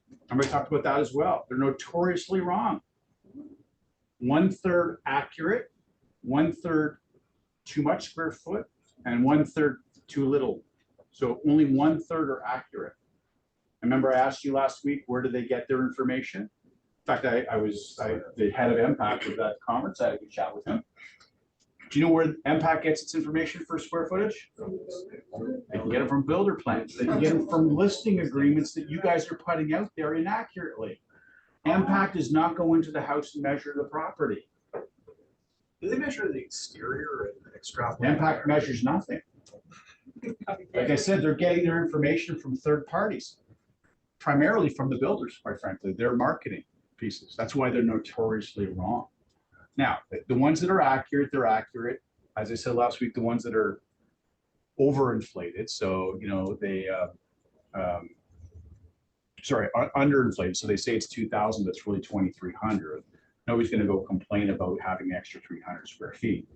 But if they said it's 2,300 and it's really 1,800, we got a problem, right? So if you're going to use MPAC data, have a disclaimer that says as per MPAC. Do not have that as your definitive gospel for that square footage, okay? Yeah. So where would we find measurement info? Let's say you're looking at a listing for your buyers, whatever, and if there's nothing on there about square footage, and there's nothing in your warehouse, like, where do we find that? Can't we? No. If that is a material fact for your buyer, so are we talking you're on the buyer side? Yeah. That's a material fact for your buyer. Does everybody know what a material fact is under our regulations for RICO? No, yes? Something that sway the decision one way or another. 100%. Yeah. I will make this purchase because I'm confident it's a material fact that I need to have 2,500 square feet. So that's my threshold. I don't want to buy anything that's less than 2,500 square feet. As the buyer's realtor, you need to find what that material facts are. And there's all kinds of them, by the way. That's just one example. So if that's a material fact, then you got to figure out how you're going to find out if it measures to 2,500 square feet. You might be taking a tape measure out and doing some measurements, right? Because if you're going to outsource and rely on MPAC or Geo Warehouse, you can buy the reports, property reports. How accurate are they? Again, where are they getting their information from? Okay. Yeah. Would you rely on the photography data related to the floor plan? So those are great sources because they're third party and theoretically speaking, they are really measuring the property and coming up with an accurate assessment. So I would be much more confident in that measurement versus MPAC or GeoWarehouse. Again, always disclaim to where you're getting the information from. Yeah. How is that? That's sort of my shortcut to it. Is I'm getting photos anyway. Why not just slap on the floor plan that OTBX Air or whoever it is? Yeah. How do I disclaim that on the listing? Square footage source. Do I say photographer or? Okay. Yeah. Okay. Yeah. Okay. That's legit. You don't have to. 100%. Okay. You can put it into the schedule if you like our schedule, which details how we deal with commissions and stuff like that, or sorry, the deposits. Right. Right, so you can, wherever you want to put that, you can. And the attached floor plans. You could do that, sure. You could literally send them a separate email or text. Here's the floor plans from Matterport, or here's Yeah. Planet is a company I use for my own house, PLAN-IT. They're actually engineers who do floor plans Yeah. and measurements. This is as per their measurement. Okay, right? Okay. As long as you know, if you want to do it yourself, you can as well. But, and we've had RICO cases in our brokerage where I dealt with them, where our realtor's done the measurements, and then they've actually been, as part of the investigative process, they had to show their actual work. Like, so, you know, if you're going to do it yourself, keep and retain, if you're doing a floor plan measurement, here's the main level, this is how they're all structured, the rooms. These were your handwritten measurements for that. RICO wants to see that, by the way, and we've had to provide that. Thankfully, we had those. Just one related question. Even if you know, are diligent about all that stuff, and, you know, exclaiming it's per impact, per photographer, or whatever, is it legit to put in that clause, you know, No. no warranties, Nope. assumption? Yeah. You I knew what can't you're do gonna- that, right? I knew what you're gonna go. Yeah, buyer assumes all responsibility for. Yeah, no. Okay, No. Seller does not warrant a retrofit. Well, that's similar, but not what you were referring to. You're referring to, you know, the measurement side, right? The buyer to verify measurements at their own, yeah, whatever, right? or that one, you know, seller does not Yeah. warrant accuracy. Are they treated differently, those two? So let me just say, you cannot do this.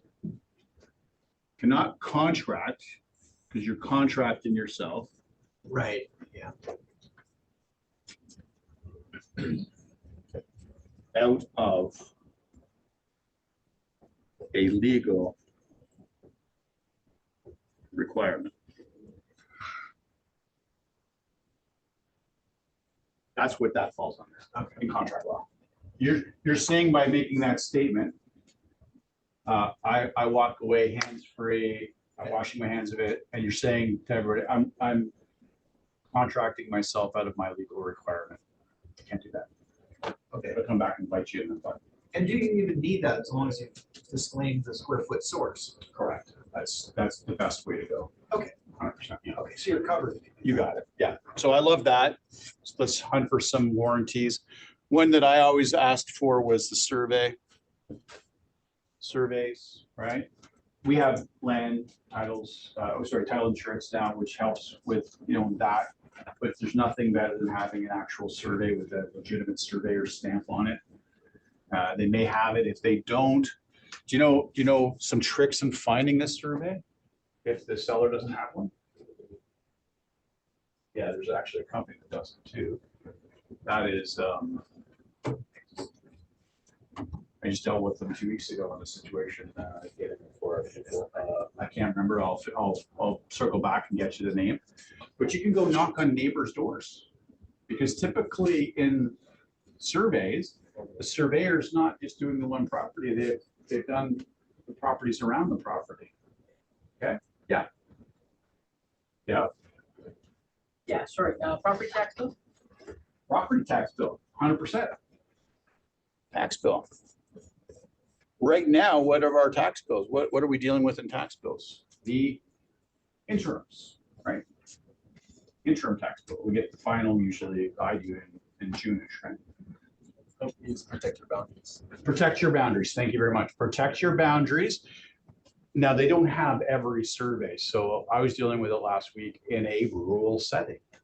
They didn't have a survey on file. So the only option for us was to accept the fact that there was no survey, or hire a survey company to go out to survey the property.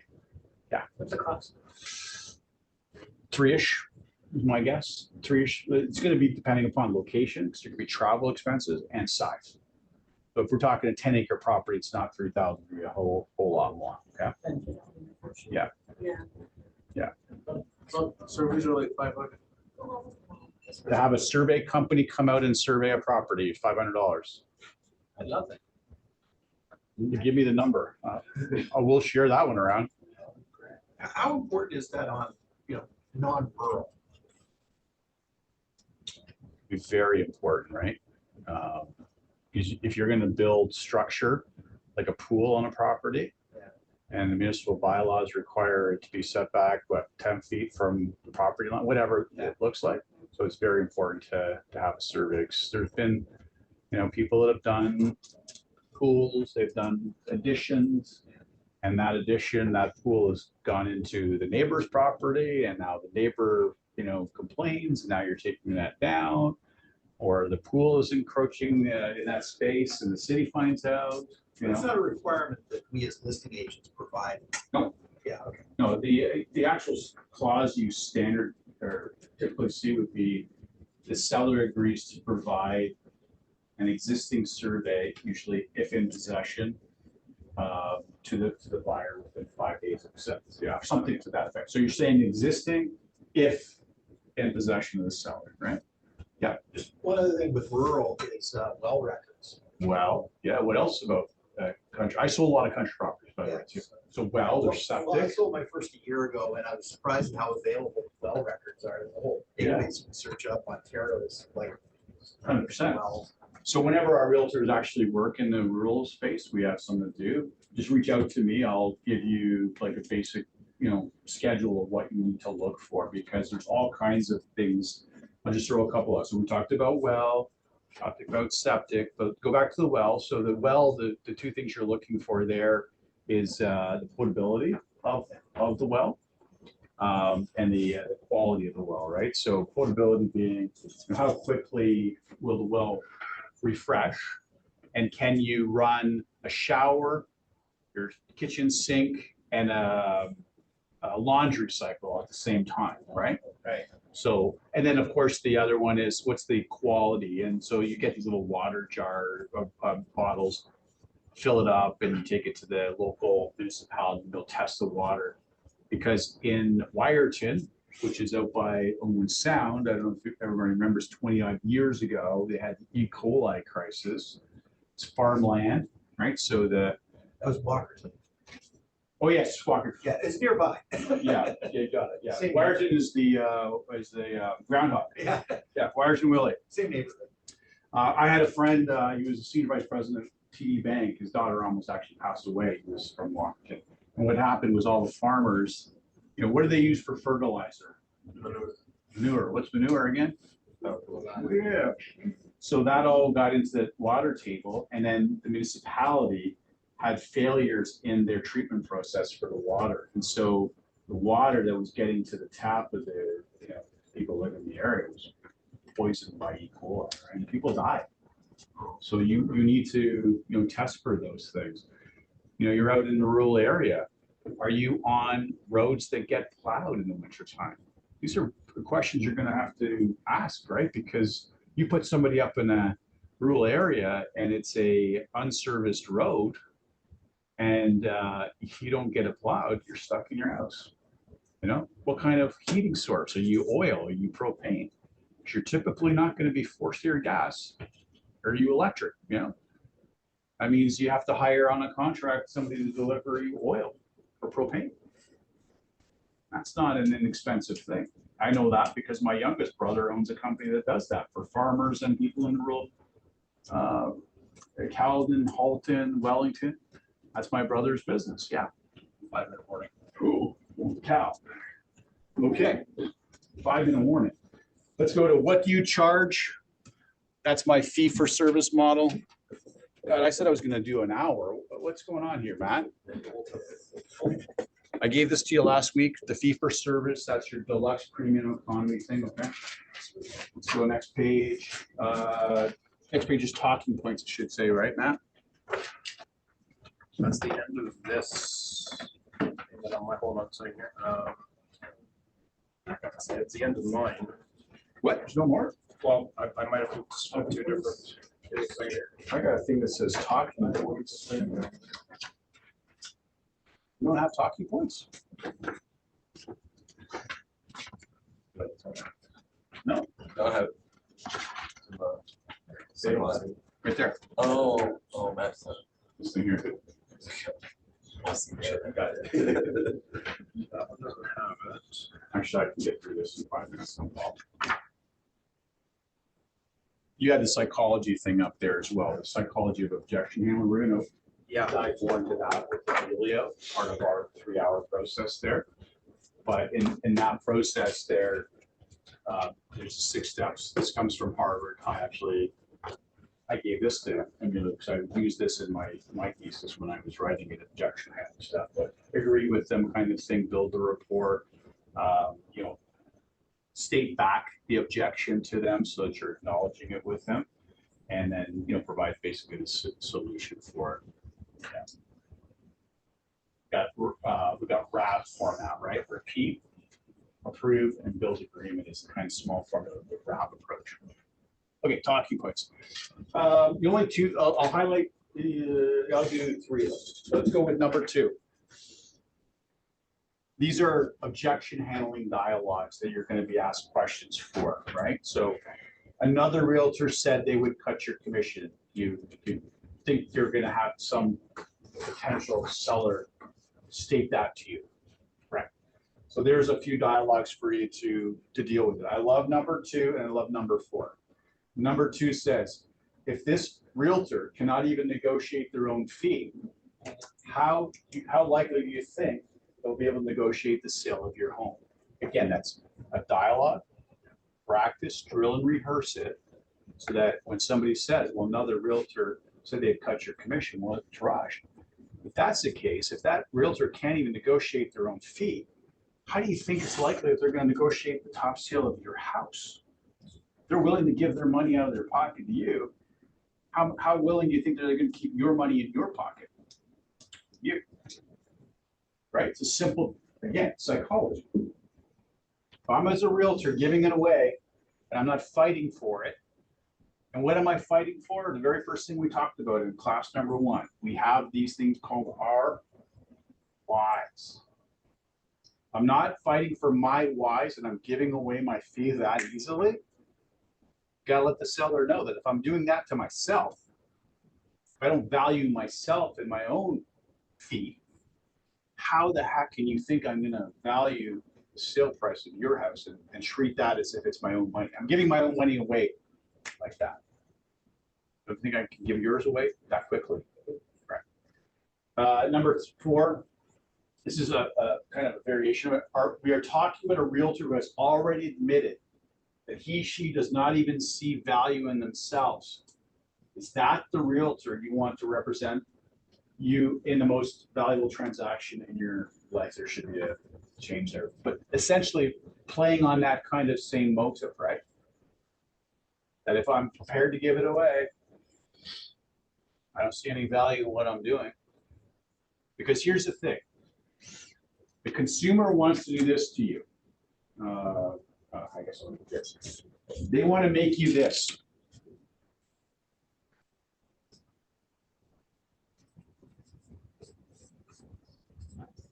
Commodity. I don't know if I spelled it right or not.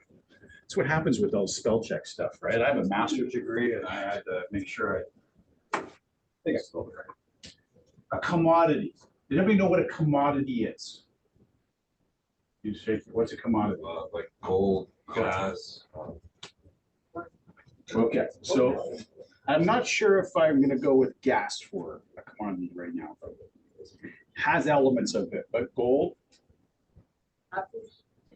soybeans, grains, corn, apples. What was the other one? Soybean. What was that movie, Trading Places, with Eddie Murphy and Dan Aykroyd? They were trading something. Pork belly. Pork bellies, that's right. It was pork bellies. Thank you. I love using analogies like things where people can connect to. So they're selling pork bellies on the stock market, CME, right? The Chicago Mercantile Exchange. Not to be confused with live hogs, which is the whole animal. Right, exactly. Then there's belly. It's just Oh no, it was orange juice. orange. It was orange juice. That was the movie one. That's also really traded in the real world. Absolutely, because it's a commodity. Oops. I didn't break it, trust me. A commodity Well, we use gold because I like the gold analogy. Remember I talked about like the gold companies are searching for gold. They're going through a lot of rock. And you and your prospecting generating leads is going through a lot of rock to find the gold prospect. So let's use gold. So gold has a value. That value for the ounce of gold, because that's how they trade it, which by the way, it's been going up through the roof. It's reached its all-time high this week, right? Today, pre-market, I haven't seen what it is now. Personally, we should do a quick look for it. But I love the gold space. Because gold is actual real money. Gold shares are down, so I don't know what's going on. So pre-market, the gold, ounce of gold that's traded, spot price was up, all-time record. But what that means though is gold at 1 ounce has a fixed value, regardless of whether you're buying an ounce of gold here in Canada or down in the United States or South Africa or Germany. Why? Because it's a commodity. It has a base value. So every ounce of gold that you buy, if you're buying it on the exchange, is worth the same. Everybody get that? Consumers want to think and put you in the same space. How many we got? 1, 2, 3, 4, 5, 6, 7, 8, 9, 10, 11, 12, 13, 14 people. And how many people online? 15. So we got almost 30 people. Consumer wants to bundle all 30 of you people into a commodity. There's no difference between any of you. And if there's no difference between any of you, that means that you have no specialized value, knowledge, experience. Therefore, that 5% you want, because you're a commodity, I'm only going to give you 3.5. Well, would you agree that there's realtors that are worth 5% and not 3.5 for what they deliver? You think there's people that are worth 6%? We still get listings at 6%. People still bring them in because they bring that value. Don't allow yourself to be a commodity. That question that you're going to ask, so another realtor said they would discount your rate. You got to go into the mode right away. I'm not an ounce of gold. It's traded the same everywhere. I'm the ounce of gold that Tiffany's took and made into a beautiful ring. It's the same ounce of gold, but I made it into something different. Get it now?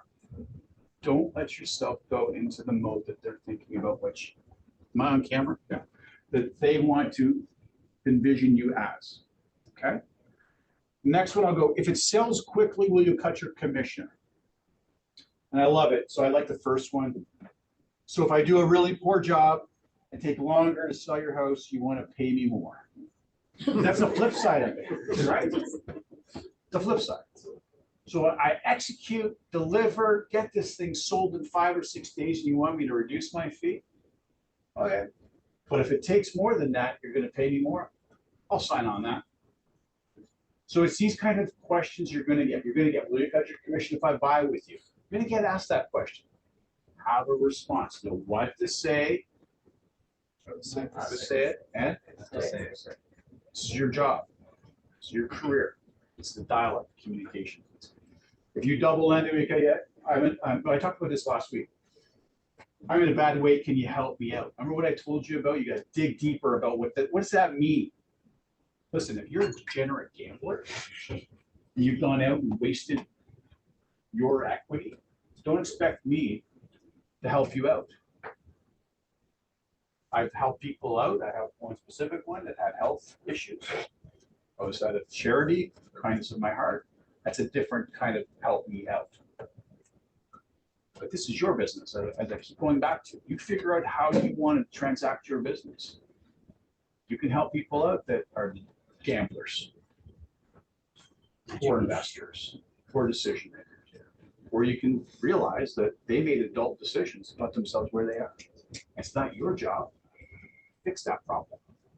Because you have those things called whys. And God only gave us 24 hours a day. Those of you that have 25, 26, come to me after, share with me how that works. But we've given this finite time every day, right? And if we are allocating precious time and hours to people, that's money that's costing us. Away from our families, away from our other clients. So choose wisely. Indiana Jones, the third one. What was that one called? The Search for the Holy Grail one. You ever remember seeing that movie? So at the end of the movie, Indiana Jones finally makes it to the room where the Holy Grail is supposed to be. And there's this night guy says, choose wisely. And there's all these beautiful gold, diamond encrusted things.